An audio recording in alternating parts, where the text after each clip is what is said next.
नमस्कार। प्रादेशिक समाचार के साथ मैं प्रियंका। पहले मुख्य समाचार। प्रधानमंत्री और मुख्यमंत्री ने पाकुड़ सड़क दुर्घटना पर जताया दुख। मृतक के परिजनों को 2-2 लाख और घायलों को 50-50 हजार का दिया मुआवजा। राज्य में कोरोना के सक्रिय मामलों ने किया 10,000 का आंकड़ा पार। पिछले 24 घंटों में सिर्फ राजधानी रांची में मिले 1,316 मरीज। राज्य निर्वाचन आयोग ने विशेष संक्षिप्त मतदाता पुनरीक्षण कार्यक्रम के तहत झारखंड की अंतिम मतदाता सूची का किया प्रकाशन। और जोहानिसबर्ग में दूसरे क्रिकेट टेस्ट मैच के चौथे दिन आज दक्षिण अफ्रीका 2 विकेट पर 118 रन के स्कोर से आगे खेलेगी। और समाचार से पहले एक जरूरी संदेश। देश कोविड टीकाकरण अभियान के अंतर्गत 150 करोड़ टीके लगाने की दिशा में निरंतर आगे बढ़ रहा है। कोरोना वायरस का नया वेरिएंट मिलने से चिंताएं बढ़ी हैं। 15 से 18 वर्ष के किशोरों के लिए राष्ट्रव्यापी टीकाकरण शुरू हो गया है। आप सबसे हमारी अपील है कि यथाशीघ्र दोनों टीके लगवाएं तथा किशोरों सहित अन्य लोगों को भी टीके लगवाने के लिए प्रेरित करें। और कृपया इन 3 सरल उपायों का पालन अवश्य करें। मास्क पहनें, 2 गज की सुरक्षित दूरी बनाए रखें, हाथ और चेहरा साफ रखें।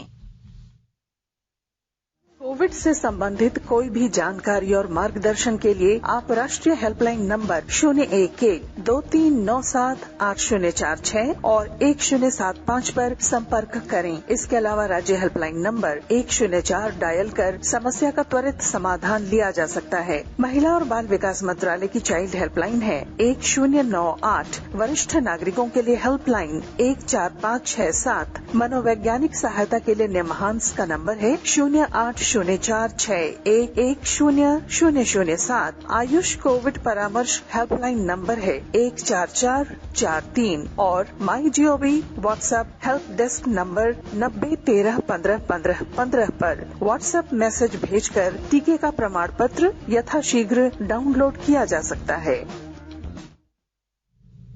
और अब समाचार विस्तार से। प्रधानमंत्री नरेंद्र मोदी ने पाकुड़ में कल सुबह हुई भीषण बस दुर्घटना पर दुख व्यक्त किया है। श्री मोदी ने एक ट्वीट में शोक संतप्त परिवारों के प्रति संवेदना प्रकट की है। उन्होंने घायलों के जल्द स्वस्थ होने की कामना की है। प्रधानमंत्री ने कहा कि पाकुड़ में हुए हादसे में जान गंवाने वालों के परिजनों को प्रधानमंत्री राष्ट्रीय राहत कोष से 2-2 लाख और घायलों को 50-50 हजार रुपए की अनुग्रह राशि दी जाएगी। पाकुड़ जिले में कल गैस सिलेंडर ले जा रहे ट्रक और बस की आमने सामने हुई टक्कर में 16 लोगों की मौत हो गई और 26 लोग घायल हो गए। इधर मुख्यमंत्री हेमंत सोरेन ने पाकुड़ में हुई बस दुर्घटना में मृतक के परिजनों को 1-1 लाख रुपए और घायलों को 50-50 हजार रुपए मुआवजे के तौर पर दिया है। राज्य में कोरोना संक्रमण के मामले तेजी से बढ़ रहे हैं। पिछले 24 घंटे में 3,553 नए संक्रमित मिलने के साथ सक्रिय मामलों की कुल संख्या 10,990 पहुंच चुकी है। सिर्फ राजधानी रांची में कल 1,316 नए संक्रमितों की पुष्टि हुई है। फिलहाल कल राज्य में कोरोना से एक भी मौत का मामला सामने नहीं आया है। स्वास्थ्य विभाग ने बताया कि पिछले 24 घंटे में राज्य में कोरोना से 244 लोग स्वस्थ हुए हैं।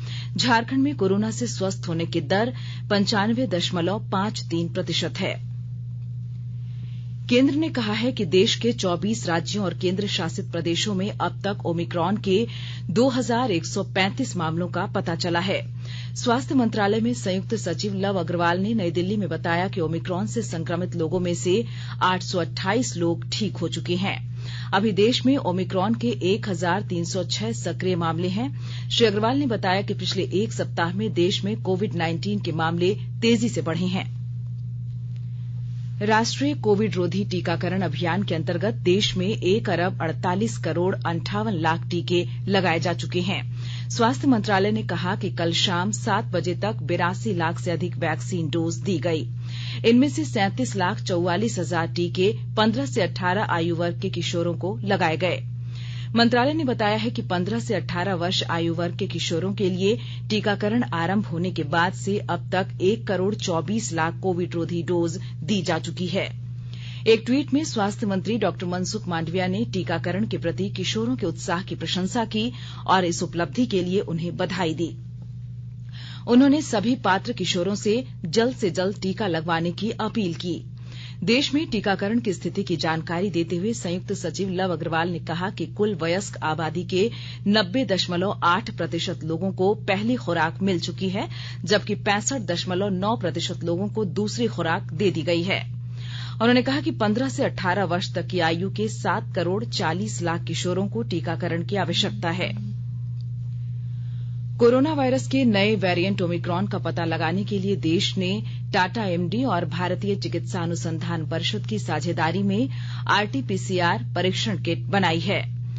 आईसीएमआर के महानिदेशक डॉक्टर बलराम भार्गव ने कल नई दिल्ली में मीडिया को जानकारी देते हुए बताया कि परीक्षण किट भारतीय औषधि महानियंत्रक ने अनुमोदित की है। इस किट से परीक्षण का परिणाम 4 घंटे में मिल जाएगा। स्वास्थ्य मंत्रालय ने कोरोना के हल्के और बिना लक्षण वाले मरीजों के लिए घर में ही पृथकवास से संबंधित नए दिशा निर्देश जारी किए हैं।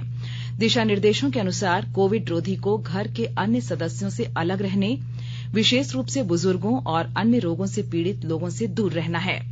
रोगी के लिए पल्स ऑक्सीमीटर और रक्त में ऑक्सीजन के स्तर की बराबर निगरानी रखने की सलाह दी गई है।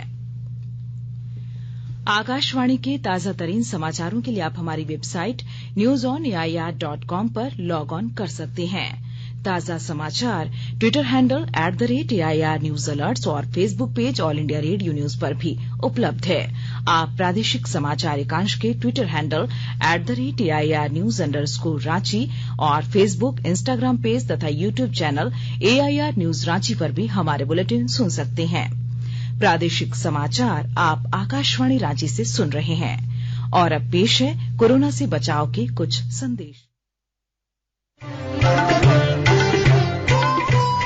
कोविड-19 से बचाव और सुरक्षित रहने के 3 उपाय। मास्क लगाएं, 2 गज दूरी है जरूरी, सुरक्षित दूरी रखें, हाथ और मुंह साफ रखें।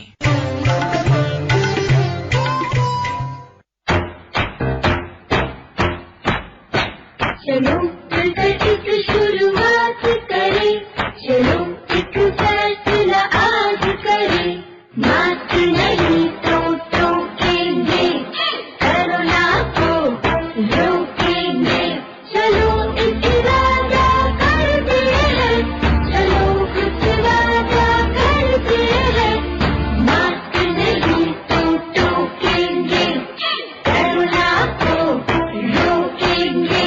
भारत सरकार द्वारा जनहित में जारी। प्रादेशिक समाचार में आपका फिर स्वागत है। भारत निर्वाचन आयोग नई दिल्ली के निर्देश पर राज्य निर्वाचन आयोग ने मतदाता सूची के विशेष संक्षिप्त पुनरीक्षण कार्यक्रम 2022 के तहत झारखंड राज्य की संशोधित मतदाता सूची का अंतिम प्रकाशन किया है। प्रकाशित मतदाता सूची की प्रति सभी मतदान केंद्रों पर मतदाताओं के अवलोकन के लिए उपलब्ध करवाई गई है। मुख्य निर्वाचन पदाधिकारी के रवि कुमार ने सभी बीएलओ से मतदाता सूची में एक समान प्रविष्टियां और तार्किक त्रुटियों को 100% हटाने तथा छूटे हुए पात्र नागरिकों का नाम मतदाता सूची में दर्ज कराने का निर्देश दिया। लातेहार जिले में कोरोना के बढ़ते संक्रमण को देखते हुए जिला प्रशासन ने सतर्कता बढ़ा दी है। जिले में किशोरों के टीकाकरण को लेकर विशेष अभियान चलाया जा रहा है। और ब्यौरे के साथ हमारे संवाददाता। लातेहार जिले में एक बार फिर कोरोना तेजी से पांव पसारने लगा है। लोग इसे तीसरी लहर मान रहे हैं। कोरोना पर काबू पाने के लिए जिला प्रशासन ने सतर्कता बढ़ा दी है। उपायुक्त अब्बू इमरान ने कोविड से संबंधित सभी कोषांगों को सक्रिय कर दिया है। उपायुक्त ने कोरोना संक्रमण से संपर्क में आए सभी व्यक्तियों को चिन्हित कर कोरोना जांच कराने का निर्देश दिया है। उपायुक्त ने कोविड सेंटर राजहार, सदर अस्पताल के आईसीयू एवं कल्याण विभाग के पीडियाट्रिक आईसीयू को पूरी तरह से क्रियाशील रखने का निर्देश civil surgeon doctor Harendra Mehta को दिया है। इधर स्वास्थ्य विभाग द्वारा 15 से 18 वर्ष तक के बच्चों का टीकाकरण कराने का कार्य तेज कर दिया गया है। संजय कुमार तिवारी, आकाशवाणी समाचार, लातेहार। संघ लोक सेवा आयोग यूपीएससी ने सिविल सेवा मुख्य परीक्षा 2021 निर्धारित कार्यक्रम के अनुसार आयोजित करने का फैसला किया है।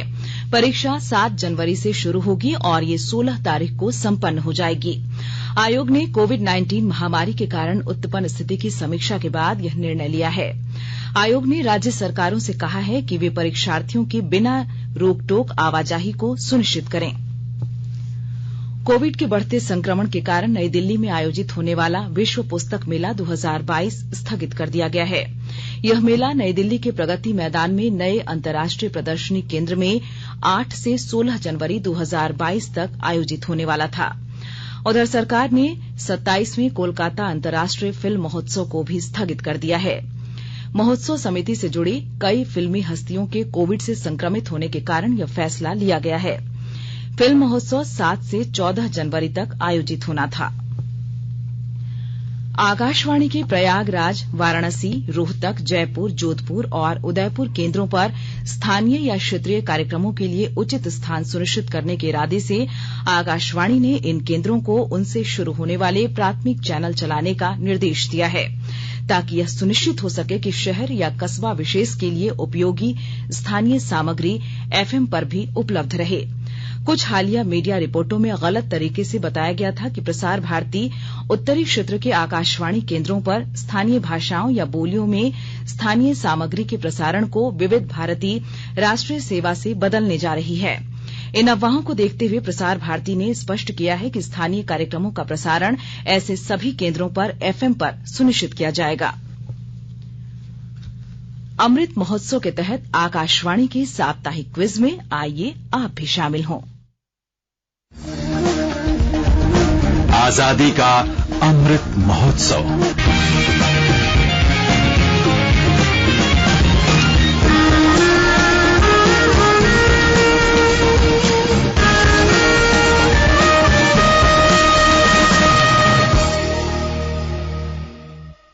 जागो ग्राहक जागो, जागो ग्राहक जागो। आजादी का अमृत महोत्सव के लिए सभी उपभोक्ताओं को शुभकामनाएं। हॉलमार्क सोने की शुद्धता सुनिश्चित करता है। हमेशा हॉलमार्क वाले सोने के आभूषण खरीदें। उपभोक्ता किसी भी शिकायत के लिए कृपया राष्ट्रीय उपभोक्ता हेल्पलाइन टोल फ्री नंबर 14404 पर संपर्क करें। उपभोक्ता मामले विभाग, भारत सरकार द्वारा जनहित में जारी। जानो अपने अधिकारों को, अपने हक पहचानो, बेईमानों को सबक सिखाओ, ग्राहक अब तो जागो। जागो ग्राहक जागो, जागो ग्राहक जागो। जोहानिसबर्ग में भारत के साथ दूसरे क्रिकेट टेस्ट मैच के चौथे दिन आज दक्षिण अफ्रीका जीत के लिए 240 रन के लक्ष्य का पीछा करते हुए 2 विकेट पर 118 रन के स्कोर से आगे खेलेगी। तीसरे दिन का खेल समाप्त होने के समय कल कप्तान डीन एल्गेर 46 और रस्सी डूसन 11 रन के साथ क्रीज पर थे। मैच जीतने के लिए मेजबान टीम को अभी भी 122 रन की जरूरत है। इससे पहले भारतीय टीम ने दूसरी पारी में 266 रन बनाए। पहली पारी में दक्षिण अफ्रीका ने 229 और भारत ने 202 रन बनाए थे। सेंचुरियन में पहला टेस्ट 113 रन से जीतकर भारत 3 मैचों की टेस्ट श्रृंखला में 1-0 से आगे है। और आइए अब सुनते हैं अखबारों की सुर्खियां। राज्य से प्रकाशित होने वाले लगभग सभी अखबारों ने प्रधानमंत्री नरेंद्र मोदी का पंजाब दौरा रद्द होने और इस दौरान हुई सुरक्षा व्यवस्था में चूक की खबर को प्रमुखता से प्रकाशित किया है। प्रभात खबर ने लिखा है, पूर्व विधायक गुरुचरण नायक के शहीद अंगरक्षकों को नक्सलियों ने गला रेत मारी गोली, पोस्टमार्टम रिपोर्ट में हुआ खुलासा। हिन्दुस्तान लिखता है, गृह मंत्रालय ने पंजाब में प्रधानमंत्री के दौरे में सुरक्षा में हुई चूक पर पंजाब सरकार से मांगी विस्तृत रिपोर्ट। दैनिक जागरण ने पाकुड़ में हुई भीषण सड़क दुर्घटना में राष्ट्रपति, प्रधानमंत्री, राज्यपाल और मुख्यमंत्री के शोक जताने की खबर को पहले पन्ने पर प्रकाशित किया है। दैनिक भास्कर ने राज्य में कोरोना मामलों में एक दिन में 33% हुई वृद्धि की खबर को पहले पेज पर प्रकाशित किया है। रांची एक्सप्रेस ने झारखंड कैडर में 9 और आईएएस अधिकारी जुड़ने की खबर को पहले पन्ने पर जगह दी है। वहीं अंग्रेजी अखबार द टाइम्स ऑफ इंडिया और हिन्दुस्तान टाइम्स ने लिखा है, देश में हुई कोरोना की तीसरी लहर की शुरुआत। और अब अंत में मुख्य समाचार एक बार फिर। प्रधानमंत्री और मुख्यमंत्री ने पाकुड़ सड़क दुर्घटना पर जताया दुख। मृतक के परिजनों को 2-2 लाख और घायलों को 50-50 हजार का दिया मुआवजा। राज्य में कोरोना के सक्रिय मामलों ने किया 10,000 का आंकड़ा पार। पिछले 24 घंटों में सिर्फ राजधानी रांची में मिले 1,316 मरीज। राज्य निर्वाचन आयोग ने विशेष संक्षिप्त मतदाता पुनरीक्षण कार्यक्रम के तहत झारखंड की अंतिम मतदाता सूची का किया प्रकाशन। और जोहानिसबर्ग में दूसरे क्रिकेट टेस्ट मैच के चौथे दिन आज दक्षिण अफ्रीका 2 विकेट पर 118 रन के स्कोर से आगे खेलेगी। इसके साथ ही आकाशवाणी रांची से प्रादेशिक समाचार का ये बुलेटिन समाप्त हुआ। नमस्कार।